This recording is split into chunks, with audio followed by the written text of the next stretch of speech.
The Catechism of the Catholic Church says parents have a fundamental right to choose a school for their children that corresponds to their own convictions. It adds that the government must guarantee this fundamental right.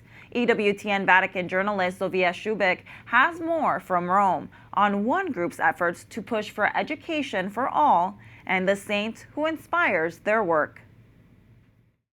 But when you start to see the image and likeness in God in a child with cerebral palsy, or a teenager with Down syndrome, or a kid with neurodiversity, or an adult with Alzheimer's disease, God becomes much more expansive. The Jubilee of the World of Education in Rome recently brought together hundreds of educators. The schedule included meetings with Pope Leo XIV and discussions on the future of schools. Among those present were members of the Kairos Forum, a group that seeks to ensure that people with disabilities have the educational opportunities they need. Kairos Forum director Cristina Gangemi has 25 years' experience helping those with special needs. Gangemi equates the value of education through the lens of 20th century saint Edith Stein.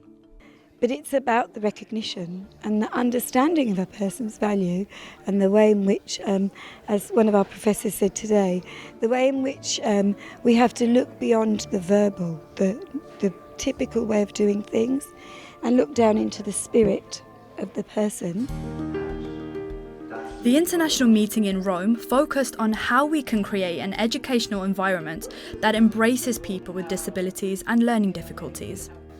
Hundreds and hundreds of people who experience disability live with a condition called remorse for being, where they look around and see everybody different from themselves and feel remorseful for who they are. People don't need to repair who they are, they just need to be who they are.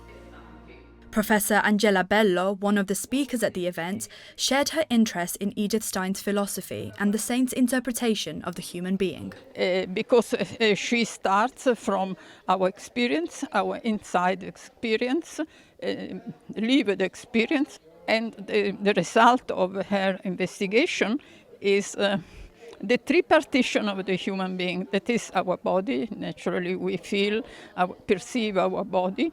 And then we have a psychic reaction, and at last we can, through our mind, evaluating and make decisions and so on. With 40 years' experience as a pediatric orthopedic surgeon, Joseph Dukowski explains how working with children with disabilities has helped him see the divine in human imperfection. Well, actually, they kind of helped me more than I helped them, to be honest with you, because we're all made in the image and likeness of God. Every one of us. God doesn't make mistakes. At least he hasn't yet. And these people with disabilities, and their families, by the way, because you can't care for a person with a disability without caring for their family and their community. They've rescued me. They're my greatest mentors, sometimes because of my inabilities or my imperfections, and not despite them. And it gives you a freedom.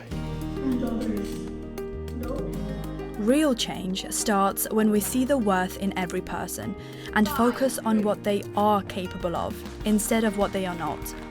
Education is a door for everyone, and sometimes some might need help keeping that door open. In Rome, Zofia Czubak for EWTN Pro-Life Weekly.